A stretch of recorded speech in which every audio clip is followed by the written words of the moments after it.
दोस्तों ऐसा लग रहा है कि हिजबुल्लाह अब ईरान के साथ ना खड़ा होकर इजराइल के साथ खड़ा हो गया है। ये खबर जब आप पूरी तरीके से जान लेंगे तो जानने के बाद जो लाइन अभी मैं बोल रहा हूं, हो सकता है शुरुआत में आपको यकीन ना हो, लेकिन लास्ट तक पूरी खबर जब आप सुनेंगे तो सुनने के बाद आप भी यही कहेंगे कि जरूर इसमें कोई ना कोई गहन साजिश छुपी हुई है। अब ये साजिश चाहे ईरान कर रहा हो, चाहे इजराइल कर रहा हो, या फिर हमारी मीडिया ही कर रही हो। वही सीज फायर को लेकर भी कुछ बड़ी अपडेट्स है जिसके बारे में अभी आपको डिटेल में बताऊंगा।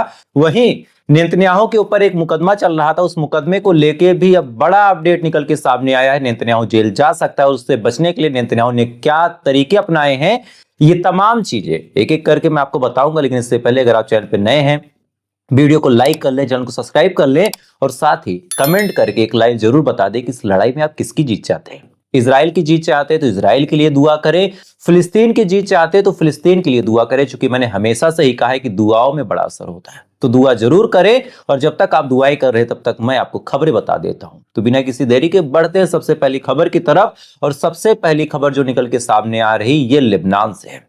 दरअसल लेबनान में ईरान की एक प्रॉक्सी है जिसका नाम है हिजबुल्लाह। आपको अलग अलग नामों से पता होगा कि भाई संगठन है, राजनीतिक पार्टी है, लेकिन ग्राउंड लेवल सच्चाई यही है कि हिजबुल्लाह ईरान की ही प्रॉक्सी है। ईरान ने हिजबुल्लाह को पैदा किया है, हिजबुल्लाह को हथियार देता है, पैसे देता है, लेकिन आज जब जरूरत पड़ी तब हिजबुल्लाह ने अपना हाथ पीछे खींच लिया। दरअसल लाइव हिंदुस्तान में एक रिपोर्ट छपी है और इस रिपोर्ट में दावा किया जा रहा है कि हिजबुल्लाह के आंतरिक मीटिंग में यह डिसाइड किया गया है कि अब हिजबुल्लाह के अंदर से हथियारों के जो स्थल है, यानी ऐसी जगह जहां हथियारों के जखीरे रखे हुए हैं या फिर हथियारों का जो इंपोर्ट एक्सपोर्ट है, वो तमाम चीजें हिजबुल्लाह कम कर देगा। यानी ना ज्यादा हथियार खरीदेगा, ना ज्यादा हथियार बेचेगा, बेचता तो ऐसे भी नहीं था, मतलब ना ज्यादा खरीदेगा और ना ही अपने पास ज्यादा इकट्ठा करके रखेगा। अब इसका मतलब आप समझ रहे हैं, इसका मतलब बड़ा साफ है कि अब इजराइल के साथ लड़ाई करने के मूड में हिजबुल्लाह नहीं है, ऐसा लाइव हिंदुस्तान की रिपोर्ट कह रही। ऐसा क्यों है? ऐसा होने के पीछे भाई एक ही वजह है कि या तो अब इजराइल के साथ कुछ डील हो गई हो, या फिर हिजबुल्लाह शांतिपूर्ण तरीके से लेबनान में रहना चाहता हो। लेकिन यहां पे भी एक सवाल है कि भाई तुम तो रहना चाहोगे, इजराइल तो आए दिन तुम्हारे ऊपर मिसाइलें मारता ही रहता है, आए दिन तुम्हारे ऊपर हमला करता ही रहता है। तो एक तरफ से जब हथियार है और दूसरी तरफ से तुम ये सोचोगे कि हम हथियार ना रखें, तो फिर ऐसे हाल में या तो तुम कंप्लीटली सरेंडर करना चाहते हो या फिर तुम्हारी कोई डील हो गई। ये अंदर की रिपोर्ट है। हालांकि हिजबुल्लाह ने अभी तक इस पे कोई आधिकारिक मुहर नहीं लगाई, लेकिन अगर ऐसा होता है तो अपने आप में बड़ी ताज्जुब की बात होगी कि भाई ईरान ने इतनी मेहनत की, इतना पैसा दिया, और जब जरूरत पड़ी, और जरूरत जब पड़ी भी थी, आप ध्यान से देखें, जब ईरान से लड़ाई चल रही थी तो हिजबुल्लाह ने एक भी मिसाइल उठा के नहीं मारा था इजराइल के ऊपर। और ये सच्चाई है और इस चीज को आपको एक्सेप्ट करना ही पड़ेगा। अगली खबर का रुख करते हैं और अगली खबर निकल के सामने आ रही ईरान मिलिट्री से। ईरान की मिलिट्री ने बड़ा दावा करते हुए आज ऐलान किया कि हम जिस हिसाब से चीजों को समझ रहे हैं उस हिसाब से ये दावा कर रहे हैं कि अब सीज फायर हो जाएगा।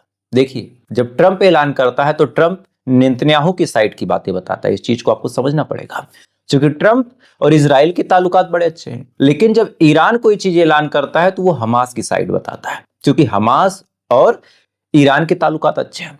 और ऐसे हाल में अगर ईरान की आर्मी ने बड़ा ऐलान किया है कि अब सीज फायर हो जाएगा और कंप्लीटली सीज फायर जो है रद्द अमल में आएगा, तो जाहिर सी बात है कि ईरान के साथ मिलके हमास जो है उसने कुछ बात की होगी, कुछ डिस्कशन हुआ होगा।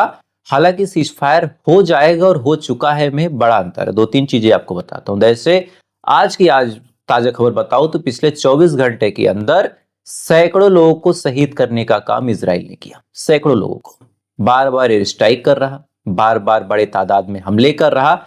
आलम ऐसा है कि इन हमलों में सैकड़ों लोगों की जान गई है, हजारों के करीब ऐसे हैं जो घायल हैं, हजारों के करीब।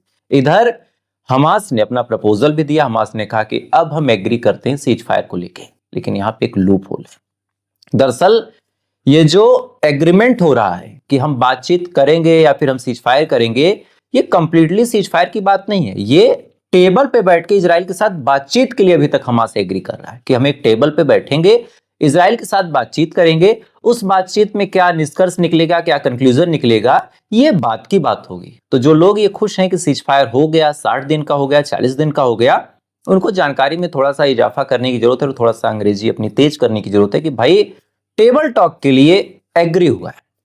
अपनी शर्तों को हमास ने रखा, इजराइल ने अपनी शर्तों को रखा। दोनों अब उन शर्तों पे एक मेज पे बैठ के, यानी एक मेज होगी, इधर से इजराइल के लोग होंगे, इधर से हमास के लीडर्स होंगे, बीच में फिर मेडिएशन वाले होंगे, ये तमाम लोग एक मेज पे बैठ के फिर डिस्कशन करेंगे कि भाई ये शर्तें मानी जाएंगी, ये शर्तें नहीं मानी जाएंगी। जाहिर सी बात है इजराइल भी अपनी पूरी जिद पे है कि मेरी सारी बात हो। हमास भी झुकने को तैयार नहीं कि भाई हम क्यों अपनी शर्तों पे पीछे हटें। ऐसे हाल में अब इन तमाम शर्तों पे डिस्कशन होगा, जो कंक्लूड रिपोर्ट होगी वो पता चलेगी। खैर, इधर इन तमाम घटनाओं के बीच इजराइल के हमले लगातार तेज हो रहे और आज खबर निकल के सामने है कि जो लोग मदद बांट रहे थे, यानी जो एड वाले लोग थे, उनमें से 2 लोगों को कत्ल करने का काम इजराइल ने किया। और सबसे ताज्जुब की बात यह है कि ये दोनों लोग यूएस की तरफ से थे, यानी ये लोग अमेरिकी थे और अमेरिकी होने के बावजूद भी जब इजराइल ने गोली चलाई तो इस गोली में इन लोगों को गोली लगी, ये लोग मारे गए। और आलम यह है कि इन लोगों की वजह से अब गजा के अंदर कोई मदद पहुंचाने को भी तैयार नहीं है। यानी इस कदर जेनोसाइड इजराइल कर रहा है कि अब गजा के अंदर जो लोग खाना पहुंचाते हैं, पहले एक डर था कि अगर हम कुछ करेंगे तो मारे जाएंगे, लेकिन अमेरिकन को ये डर नहीं था। अमेरिकन लोग जब मदद करते थे तो उनको पता था कि भाई हम मदद करने जाएंगे, इजराइल तो अपना दोस्त है, कुछ करेगा नहीं। लेकिन इजराइल इस कदर अंधा और पागल हो चुका है कि लगातार अपने हमलों में अमेरिकन को भी मार रहा है। लेकिन ट्रंप इस पे खामोश है, क्योंकि मामला यहाँ नेतन्याहू की सल्तनत का है। खैर, अगली खबर का रुख करते हैं और अगली खबर जो निकल के सामने आ रही, ये खबर आईआरजीसी के कमांडर की तरफ से आ रही कि आईआरजीसी के कमांडर ने बड़ी धमकी दी है, सीधा चैलेंज दिया और कहा कि अगर अब हमारे ऊपर पलटवार करने की कोशिश इजराइल करता है तो इस पलटवार में इतना भयानक नुकसान इजराइल को देखने को मिलेगा कि ये भूल जाएंगे, ये दुनिया भूल जाएंगे। यानी बार बार ये सुनने को आता है कि भाई इजराइल हमला कर सकता है, बार बार हम ये सुनते हैं कि इजराइल फिर से एक न्यूक्लियर सेक्टर पे हमला करेगा।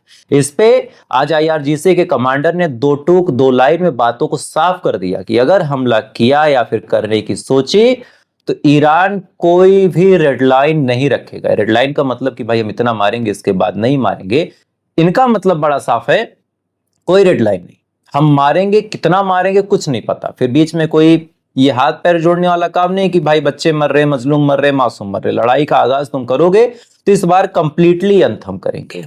इधर एक और रिपोर्ट निकल के सामने आई कंप्लीटली अंत के बारे में कि नेतन्याहू के ऊपर जो करप्शन का मुकदमा चल रहा है, इस मुकदमे से भागने के लिए नेतन्याहू अब आखिरी जोर लगा रहा। सबसे पहले नेतन्याहू ने क्या किया कि एक ऐलान किया और अपने कोर्ट में एक समन भिजवाया, एक मैसेज भिजवाया कि भाई हमको अमेरिका जाना है, अमेरिका में जाने की वजह से हम ट्रायल में नहीं आ पाएंगे। इस पे कोर्ट ने कहा कि भाई अभी नहीं आओगे, चलो एक डेट ले लो, उस पे आ जाओ। अब मामला फंस गया। पहले इनको लगा कि भाई ये ट्रायल कैंसिल हो जाएगा, कि भाई प्रधानमंत्री है, कहीं जा रहा है, उसकी इज्जत करो। लेकिन जब कोर्ट सुनने को तैयार नहीं हुआ तब इन्होंने सिक्योरिटी ग्लिच का हवाला दे दिया और कहा कि मैं कोर्ट में कभी भी प्रेजेंट नहीं हो पाऊंगा, कोर्ट में प्रेजेंट हो जाऊंगा तो मेरे ऊपर हमला हो जाएगा। आप सोचिए, हमारा इतना बड़ा देश है, 140 करोड़ से ज्यादा लोग रहते हैं। हमारे देश के प्रधानमंत्री मोदी जी, उनको कुछ लोग पसंद करते हैं, कुछ लोग नहीं पसंद करते, वो अपना व्यक्तिगत मामला है। लेकिन 125 करोड़ देशवासी ये बात दावे के साथ बोल सकते हैं कि हमारा प्रधानमंत्री भारत के किसी भी कोने में आराम से घूमे, उसे कोई खतरा नहीं है। लेकिन बस कुछ लाख की आबादी है इजराइल, अपने देश के लिए इतना मुस्तैदी के साथ नेतन्याहू के हिसाब से वो लड़ रहा है, लेकिन उसको अपने ही देश में खतरा है। भाई लानत है तुम्हारे प्रधानमंत्री होने पे, अगर तुमको अपने ही देश में खतरा है, अपने देश की कोर्ट में आने पे तुम्हें खतरा है, तो भाई छोड़ दो ऐसी कुर्सी जहां पे तुम्हें खतरा हो। और इतना ही डर है तो फिर देश ही छोड़ के चले जाओ। खैर, इन तमाम बातों का क्या फायदा। तो आज की ये बड़ी अपडेट थी और जाते जाते आपको पड़ोसी मुल्क पाकिस्तान की भी एक अपडेट दे देता हूं कि पाकिस्तान और अफगानिस्तान के ताल्लुकात बड़े तल्ख होते चले जा रहे हैं। और पाकिस्तान ने यह दावा किया है कि उसने 19 लोगों को मारा है, 19 ऐसे जो अफगानिस्तान की साइड से बॉर्डर क्रॉस करके आ रहे थे। कभी इन्हें मिलिटेंट नाम दिया जाता है, कभी इन्हें टेररिस्ट नाम दिया जाता है, कभी इन्हें अफगानी नाम दिया जाता है। आलम ऐसा है कि जो मरे थे, मरने वाले अफगानिस्तान के थे। और यही वजह है कि इन लोगों की शहादत पे अफगानिस्तान परेशान है, नाराज है, और हो सकता है कि बड़े तल्ख ताल्लुकात पाकिस्तान और अफगानिस्तान में देखने को मिले। खैर, तो आज की ये बड़ी अपडेट थी। इन अपडेट्स के बारे में आपकी क्या राय है कमेंट कीजिएगा। वीडियो कैसा लगा कमेंट करके जरूर बताइएगा। और आप लोगों से इल्तिजा है कि भाई वीडियो को प्यार दें, शेयर करें अपने दोस्तों से भी, ताकि आपके दोस्त लोग भी जाने, आपके परिवार के सदस्य भी जाने। कोई अश्लील कंटेंट तो ये है नहीं, ये मिडिल ईस्ट गाजा की अपडेट है जहां इंसानियत का कत्ल होता है। तो जरूर भेजें, बाकी कमेंट करके बताएं आपको कैसा लगा। थोड़ी देर बाद फिर मुलाकात होगी इजराइल, फिलिस्तीन, लेबनान समेत पूरी दुनिया की खबरों के साथ। अब तक आप अच्छे रहिए, खुश रहिए, ऊपर वाला हिफाजत करें।